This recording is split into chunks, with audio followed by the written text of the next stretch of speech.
በስመ አብ ወወልድ ወመንፈስ ቅዱስ አሐዱ አምላክ አሜን። ንኣታቶም ኣብ ቤተይን ኣብ ውሽጢ ደንበይን ስፍራ ካብ ኣወዳትን ኣዋልድን ዝበለጸ ስም ክህቦም እየ። ዘይጠፍእ ዘለዓለማዊ ስም ከዓ ክህቦም እየ።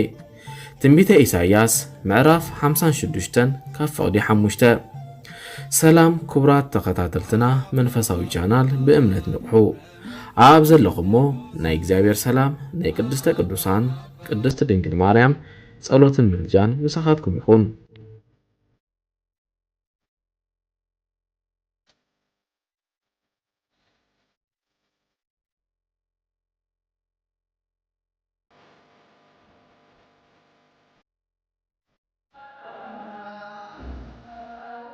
አቡነ ገብረ መንፈስ ቅዱስ ሃገሮም ኣብ ንሂሳ ዝተባሃለ ዓዲ ናይ ሃገረ ግብፂ እዩ። ኣቦኦም ስምዖን ኣዴኦም ድማ ኣቅሊሳ ይበሃሉ። እዞም ክልተ ናይ እግዚአብሔር ሰባት ብዘይ ውላድ ን30 ዓመታት ብፍቕርን ብስኒትን ተቐመጡ። ካብ መዓልታት ሓደ መዓልቲ ኣቅሊስያ ኣብ ቤተ እግዚአብሔር ኣትያ ኣብ ቅድሚ ስእሊ ቅዱስ ሥላሴ ወዲቓ ክትጽልን ክትልምንን ከላ ንስኢ ወልድ ዘይት ልዑል ቀርኑ እምኔሃ ሰማይ ክብሩ ካብ ናይ ሰማይ ክብሪ ዝበለጸ ወዲ እንሆ ተቐበሊ ዝብል ድምፂ ሰምዐት። በዚ ምኽንያት ከዓ ኣቡነ ገብረ መንፈስ ቅዱስ ብ29 መጋቢት ተጸኒሶም ብ29 ታሕሳስ ድማ ተወለዱ። ዓይኑቋህ ካብ ዘበለሉ ጊዜ ምርኣይ ከም ዘይዕርፍ ኣቡነ ገብረ መንፈስ ቅዱስ ድማ ልክዕ ካብ ማሕፀን ኣዲኦም ካብ ዝወጹሉ ጊዜ አፎም ከፊቶም ስብሃት ለአብ ስብሃት ለወልድ ስብሃት ለመንፈስ ቅዱስ ዘአውፃኒ ንጸልማት ውስተ ብርሃን እናበሉ ወትሩን እግዚአብሔር እናመስገኑ ምድራዊ መብልዕ ከይበልዑ ምድራዊ መስተ ከይሰተዩ ንምስጋና ተጊዮም ብምንባሮም ንመላእክቲ ይመስሉ። ኣብ መበል 3 ዓመቶም ቅዱስ ገብርኤል ሊቀ መላእክት ካብ እግዚአብሔር ተኣዚዙ ንአቡነ ገብረ መንፈስ ቅዱስ ካብ ሕቑፉ ኣዲኡ ወሲዱ ናብ 7 ሰማያት ኣብ ቅድሚ እግዚአብሔር ኣቕረቦም እሞ እግዚአብሔር ድማ ባረኾም። ስዒቡ ናብ ኣዴና ቅድስተ ቅዱሳን ቅድስት ድንግል ማርያም ናብ ገነት ዝርከቡ ኩሎም ቅዱሳን ወሰደው እሞ ንሳቶም እውን ባረኽዎም።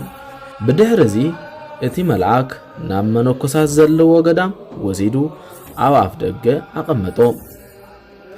ናይ ገዳም ኣበምኔት አባ ዘመደ ብርሃን ምልክት ተነጊርዎም ስለ ዝነበረ ሓቅነቱ ንምርጋጽ ካብ ገዳም ወጽሞ እንሆ ድማ አቡነ ገብረ መንፈስ ቅዱስ ገጾም ሓጎስ መሊዎ ኣብ ኣፍ ደገ ናይቲ ገዳም ረኸብዎም።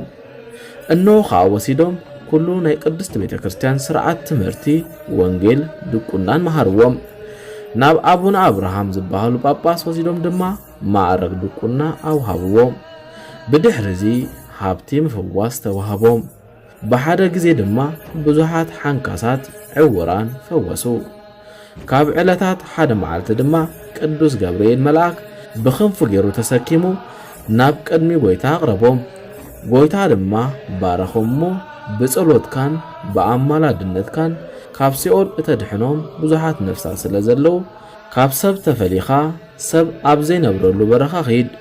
ናብራኻ ምስቱሳ ኣናብርን ምስቱሳ አንበሳታትን ይኹን ድማ በሎ። ዘኬድከ ጸበል እግርከ ይርህሱ ወውእቱ ይጸግቡ ጸበል እግርኻ ልሒሶም ተመጊቦም ይነብሩ በሎም።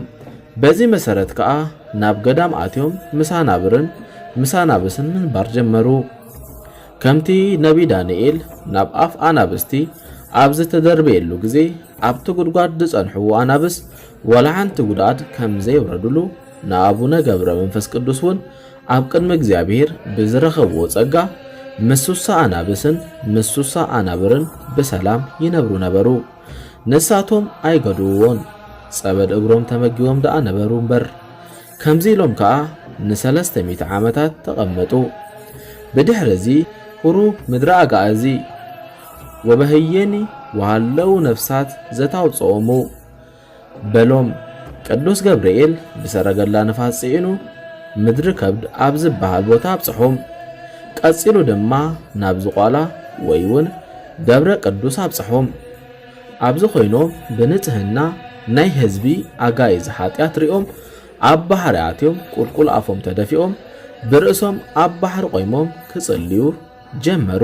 ከምቲ ነቢ ሙሴ ኣብ ቅድሚ እግዚአብሔር ኣምላኹም ቆይሙ ምእንቲ ህዝቡ ዝለመነ ኦ እግዚአብሔር ስለምንታይ ኩራኻ ኣብዚ ብዓቢ ኃይልን ብጽንዕቲ ኢድን ካብ ምድሪ ግብፂ ዘውፃኻዩ ህዝብኻ ስለምንታይ ዝነድድ? ስለምንታይ ከ ግብፃውያን ኣብ ኣኽራን ክቐትሎም ካብ ገጽ ምድሪ ኸዓ ኸጽንቶም ንጥፍኣት እዚ ዘውፅኦም ኢሎም ዝዛረቡ? ካብቲ ነዳዲ ቁጣዕኻ ደኣ ተመለስ፣ ነቲ ንህዝብኻ ክትገብሮ ዝሓሰብካዮ ክፉእ ድማ ተጣዓሰሉ።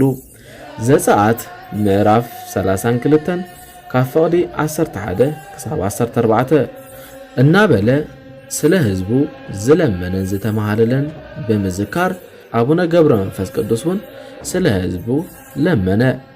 ድሕሪ 40 ለይትን 40 መዓልትን ድማ እግዚአብሔር ዘገብረ ተዝካርከ ወዘፀውኦ ስምከ እምህር ለከ በሎም። ንሶም ከዓ ንምድሪ ኣጋይስት ብምልኦም ከይመሃርካሊ ካብዚ ዘለኹ ቦታ ኣይወፅን ኢሎም ን100 ዓመታት ዝኣክል ብርእሶም ቆይሞም ጸለዩ። ድሕሪ 100 ዓመት ጎይታ ተንስእ ውፃእ መሃርኩ ለከ ኩሉ ምድሪ ኣጋይስት በሎም እሞ ካብቲ ዝነበረዎ ወፁ።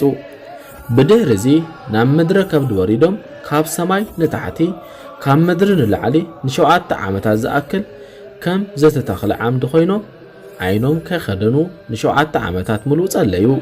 ሰይጣን ንመንቀኝነት ስለ ዘይዓረፍ ግና ኳኽ መሲሉ መጸሞ ዓይኖም አንቂሩ ኣዕወሮም። 2 ሱባኤ ምስ ፈጸሙ ቅዱስ ሚካኤል መጺኡ ኣብ ዓይኖም ኦፊሉ ኣሕወዮም። ከም ቀደሞም ድማ ኾነ። ብድሕሪ እዚ ናብ ዝቋላ ተበገሱ። ስላሴ ብኣምሳለ 3 ኣረጋውያን ኣብ ትሕቲ ጽላል ኣዕሪፎም ጸንሕዎም። እንሆ ድማ ብዙፋን ኣምላክ ንምህፀነካ ኣለና ሓደ ምዕራፍ ተሰከመና በልዎ። ኣቡነ ገብረ መንፈስ ቅዱስ ብኣምላካዊ ፍቕሪ ተደሪኾም ሕራኢሎም ተሰኪሞም ተበገሱ። እንተኾነ እናተጓዕዙ ከለዉ ብሓድነትን ብሰለስትነትን ተገለጸሎም እሞ ደንጊጾም ናብ ምድሪ ወደቑ። እንሆኻ ኣተንስእዎም እሞ ናብ ዝቋላ ድማ በጽሑ። ኣባ ሳሙኤል ዘወልድባ ኣባ አንበሲ ዘሓዘሎን ኣባ ብንያም ዘግብፅን ዝንኦም ሰሚዖም ኣናብሶም ኣኸቲሎም ንኸሓትዎም መጹ። ድሕሪ 7 መዓልቲ ድማ ተገለጸሎም። እንተኾነ ሒዞሞም ዝመጹ ኣናብስ በቶም ናይ ኣቡነ ገብረ መንፈስ ቅዱስ ኣናብስ ስለ ዝተበልዑ ሓዚኖም ነበሩ። ኣቡነ ገብረ መንፈስ ቅዱስ ግና እንሆ ጎይታ ጸበል እግረይ ልሒዝኩም ክትምገቡዶ ኣይኮነን ዝፈቐደልኩም ስጋን ደምን ክትበልዑዶ ተፈቒድልኩም እዩ ኢሎም ቀልጢፍኩም ትፍእዎም ክብሉ ነቶም ኣናብስ ኣዘዝዎም። ንሳቶም ከዓ ተፍእዎም ባሪኾም ድማ ተንስእዎም። ንሳቶም ድማ ርኢነ መንክረ ኦ ኣባ እናበሉ ነናብ ቦትኦም ተመለሱ። ብድሕሪ እዚ እግዚአብሔር ናብ ንክርስቶስ ዝኽሕዱ ናብ ምዕራብ ሃገር ወሰዶም። ኣብ ነገስታት መኮንናትን ዝኣትውሉን ዝወፅሉን ቦታን ድማ ኣቆሞም። ናብ ዓረብ ንጉስ ድማ ብዙሓት ሰራዊት መኳንናትን ጣዖታትን ሒዞም ናብ ኣቡነ ገብረ መንፈስ ቅዱስ ዝነበረዎ ቦታ መጹሞ። እቶም ኣብቶም ጣዖታት ሓዲሮም ዝነበሩ ኣጋንንት ፈሪሆም ካሃድሙ ጣዖታቶም ከሰባበሩ ሪኦም ፈርሑ። ነቲ ፈትሊ ብዝመስል ጸጉሪ ዝመልኦ ሰብነቶም ሪኦም ከዓ ንኣቡነ ገብረ መንፈስ ቅዱስ ንስኻ ወዲ ሰብ ዲኻ ክብሉ እናተገረሙ ሓተትዎ። እወ ሰማይን ምድርን ዝፈጠረ ኢየሱስ ክርስቶስ ዝኣምን ሰብየ በልዎም። መሊሱ ድማ እቲ ኣረመኒ ንጉስ ኣይሁድ ሰቂሎም ብዝቐተልዎ ወዲ ሰብ ተኣምን ኢኻ በልዎ። ንሱ እውን እወ ይኣምነ በቲ ምእንታይ ዝተሰቕለ ክርስቶስ ኣይሓፍርን እየ ንሱ ምእንቲ ኩላትናዩ ዝሞተ ንስኻን ሰራዊትካን ብኡእመን እሞ ናይ ዘለዓለም ህይወት ክትረኽቡ ኢኹም በልዎ። ነዚ ዝሰምዐ ንጉስ ብሓዊ ኣቃጸልዎ ዝብል ትእዛዝ ኣመሓላለፈ። እንተኾነ እቲ ሓዊ ዋላ ሓንቲ ክገብሮም ኣይከኣለን። ብሰላም ደኣ ካብቲ ሓዊ ወፁ። ነዚ ዝረኣዩ ብዙሓት ወታሃደራት ድማ ኣመኑ። እቲ ንጉስ ምስቶም ዘይኣምኑ ወታሃደራቱ ኮይኑ ነቶም ብክርስቶስ ዝኣመኑ ወታሃደራቱ በሰይፍ ገይሩ ኣራእሶም ክቆርጽ ጀመረ። ንኣቡነ ገብረ መንፈስ ቅዱስ ውን ርእሶም ክቆርጾም ደለየሞ ካብ ሰማይ ሓይሊ መብረቕ መጺኡ ንዕኡን ንሰራዊትን ቀተሎም። ንሳቶም መላእኽቲ ጽልመት ክወስዶም ዝረኣየ ኣቡነ ገብረ መንፈስ ቅዱስ እዚ ኩሉ ዝኾነስ ብሰንካይ ደው ኣይኮነን ኢሎም ካብ ብርቱ ሓዘን ዝተልዓለ ኣእጋሮም ብገመድ ኣሲሮም ንቁልቁል ኣፎም ጠልጠል በሉ። ሕጂ እውን ሰይጣን ዓቕሉ ስለ ዝጸብቦ ነቲ ተኣሲሮምሉ ዝነበሩ ገመድ በተኾ እንተኾነ ቅዱስ ሚካኤል ኣብ ኣየር እንከለዉ ተቐበሎም። ግደፈኒ ብርእሰይ ይቁም ድማ በልዎ። በዚ ኸዓ ን30 ዓመታት ዝኣክል ብብርቱዕ ገድሊ ኣልቀሱ። እግዚአብሔር ንገድሎምን ልመኖም ርኡ ነዚ ዝለመንዎ ልመና ተቐበሎም። ነቶም ሰባት ድማ መሓረሎም። በዚ ንምስማዕ እጹብን ድንቅን ዝኾነ ገድሊ ሓሊፎም እምበኣር ኣብ ምድሪ ኣጋዚ ን262 ዓመታት ዝሓመሙ እናሃበዩ ዝሞተ እናተንስኡ ኣዝዩ ዘደንቕ ተኣምራት ገበሩ። ኣብዚ ናይ 562 ዓመት ዕድሚኡ ብዙሕ መከራን ፈተናን ሰይጣን ተዓጊሱ ካብ እግዚአብሔር ናይ ምሕረት ቃል ኪዳን ተቐቢሉ ብ5 መጋቢት ተጋድሎ ፈጺሙ ዓረፈ። ሞቶሙ ለጻድቃን ሕይወቶሙ ውእቱ።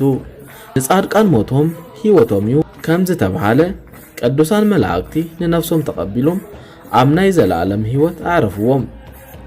ንኣታቶም ኣብ ቤተይን ኣብ ውሽጢ ደንበይን ስፍራ ካብ ኣወዳትን ኣዋልድን ዝበልጽ ስም ክህቦሜ ዘይጠፍእ ዘለዓለማዊ ስም ከዓ ክህቦሜ። ትንቢተ ኢሳይያስ ምዕራፍ 56:5 ጸሎቱ በረከቱ ይኩን ምስለ ኩልነ ህዝበ ክርስቲያን። ጸሎትን በረከትን ናይ ቅዱስ አቡና አቡነ ገብረ መንፈስ ቅዱስ ምስ ኩላትና ይኹን። ስብሐት ለእግዚአብሔር ወለወላዲቱ ድንግል ወለመስቀሉ ክቡር አሜን።